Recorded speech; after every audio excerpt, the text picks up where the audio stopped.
T-Dog, J-Boy, and me, I'm Lugs. Our pride and joy is pumping our mugs. Be careful, kids, it could get rough. We're flipping our lids on sports and other stuff.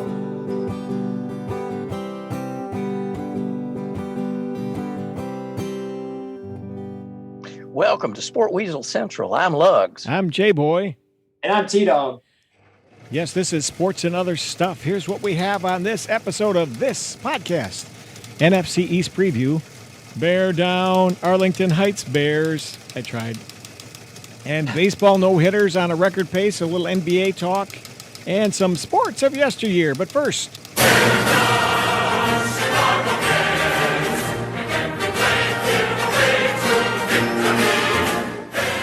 The Chicago Bears have called Soldier Field home since 1971, so that's, 50 years?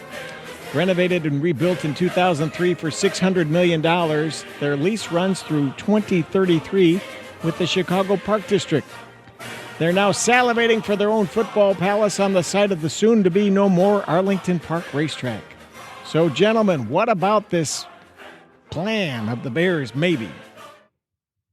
Well, I'd say it's a good thing. I mean, it'll bring the Bears in the modern era and hopefully get rid of some of that old, quarterback killing attitude that's been there for so long. They've always been defensive juggernaut, but offensively, let's just call it anemic at best. So maybe Justin Fields gets a new place to play. It would be cool. I mean, Soldier Field is okay. But, the days of the frozen tundra, I'm over it. We're into new modern sports. We want highlights. We want ISO cameras. None of that crap of people freezing to death in the stands. The Bears Come on. Who we thought they were. That's why we took the damn field. They are who we thought they were. And we let them off the hook. All right, Dennis Green checking in even for the Bears. T-Dog, what do you think of the Arlington Heights Bears right there at the old racetrack? I think I like a lot of angles. This is an interesting story for a lot of angles. Just for, I guess, economically for the team. This is from Dan Pompei's article for The Athletic. Currently, by Forbes, Bears are seen as the 7th most valuable team in the NFL, 18th most valuable team in the world. They're worth roughly $3.5 billion. Wow. Number one is Cowboys are 4.7. So if you look at how small Soldier Field is in terms of seating capacity, if you look at, obviously they're having to pay, to be a tenant for Soldier Field, all that money that's maybe offset obviously dramatically by the amount of extra, places for people to sit. And obviously it's going to be nicer, so they're going to probably charge more for each seat.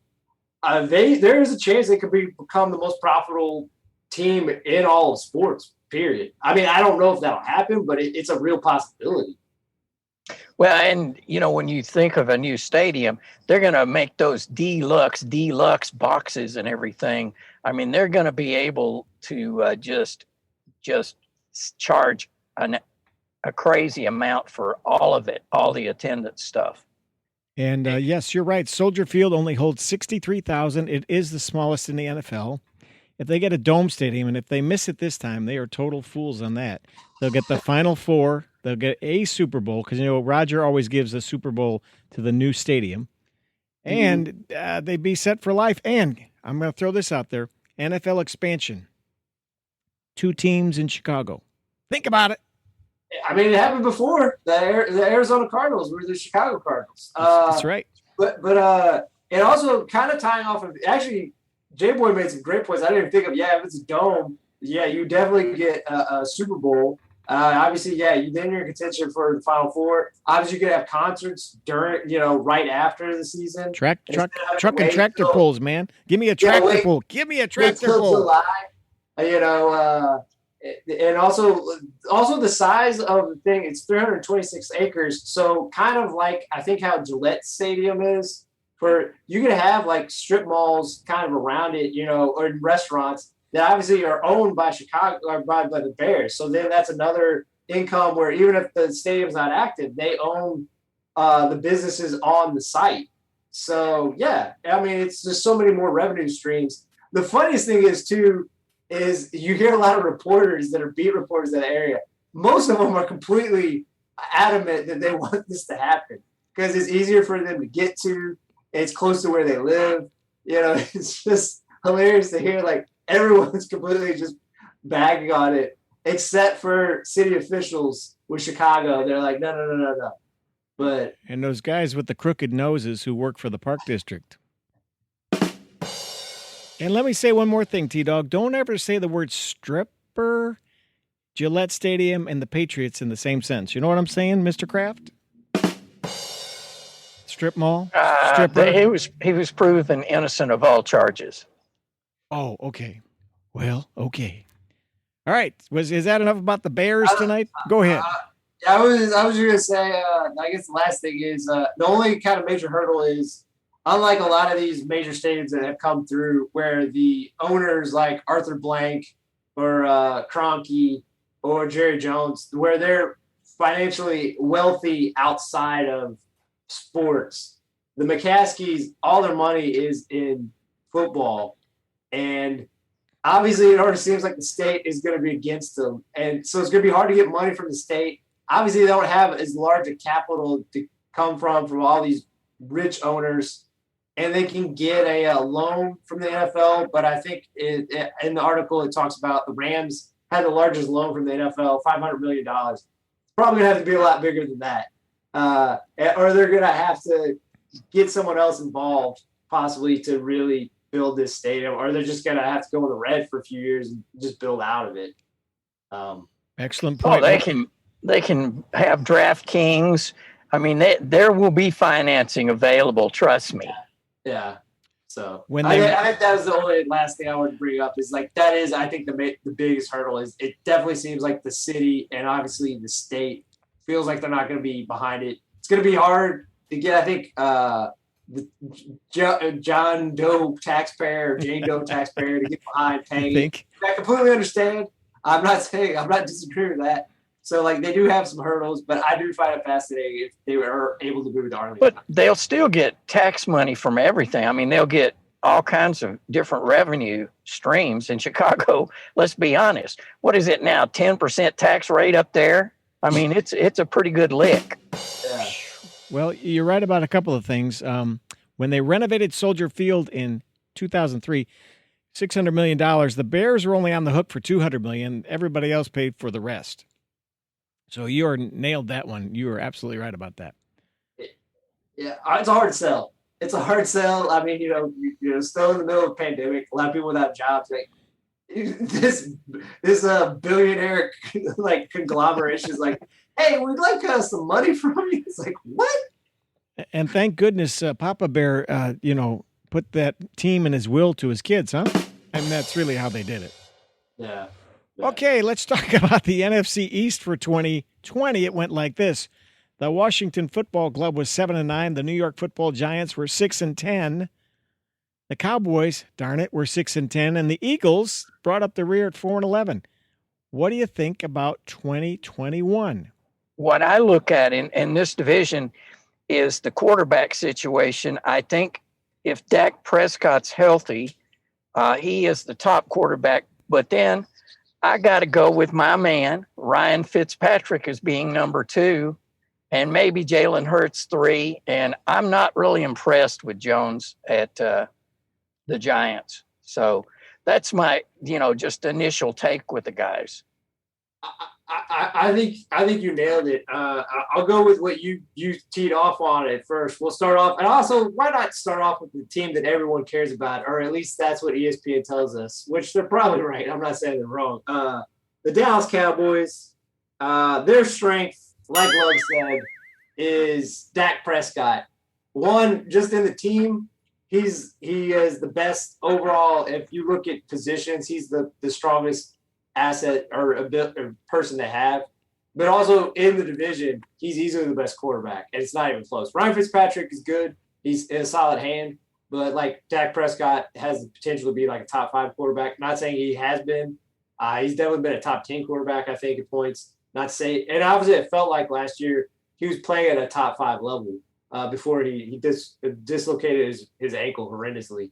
I mean, he was on pace to break the passing yard record last year, but their weakness is their secondary. Obviously it's kind of noted in the draft they wanted to draft J.C. Horn or the corner out of Alabama, and they were sniped both times. It's besides Trayvon Diggs, who was a rookie last year, he had some moments, 13 interceptions, 14 pass defenses. It's a train wreck. That being said, I have them going 10-7. Wow. And I think they just missed the playoffs. I'm going to have them just miss the playoffs. That's the boys, the Cowboys?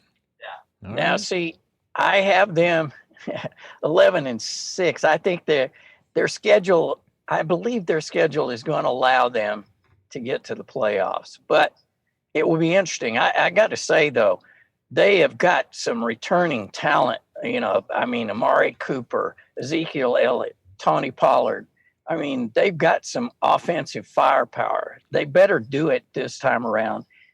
You're right. They got to shore up that defense. Geez, that was just sad. It was pitiful what they put on the field last year. I will. Yeah.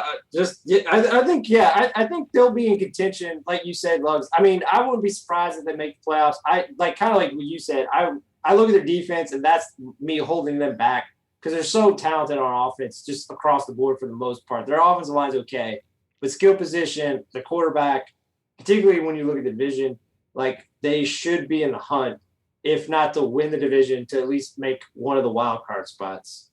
One team I will say that does not have to worry about a wild card spot. And look, I'll eat my words if I'm wrong. I'll admit.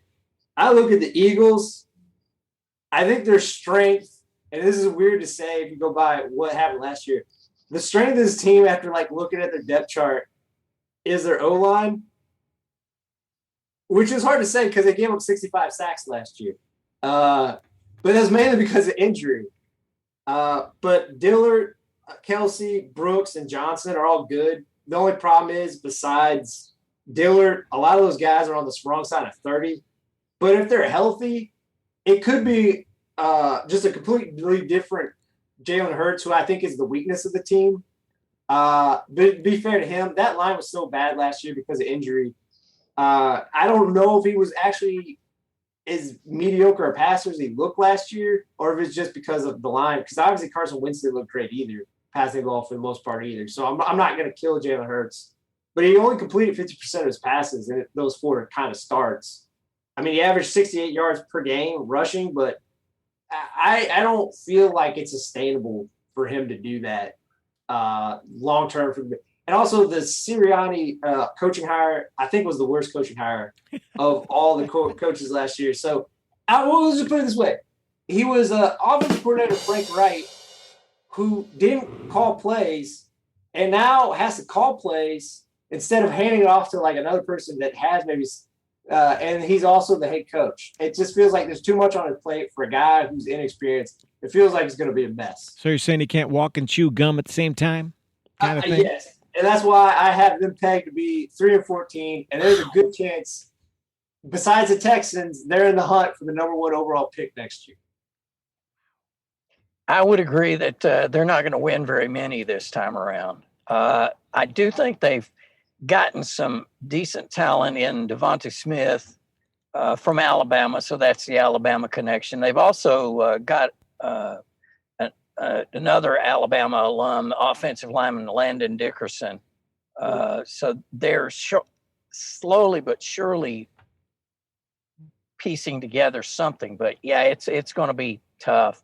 And I would expect, honestly, Joe Flacco will make an appearance probably 6 games in. The Flacco meter? Yeah.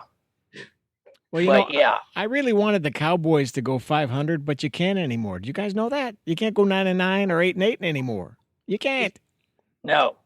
I don't like this. I don't like this. It's really good at always getting ties. Oh,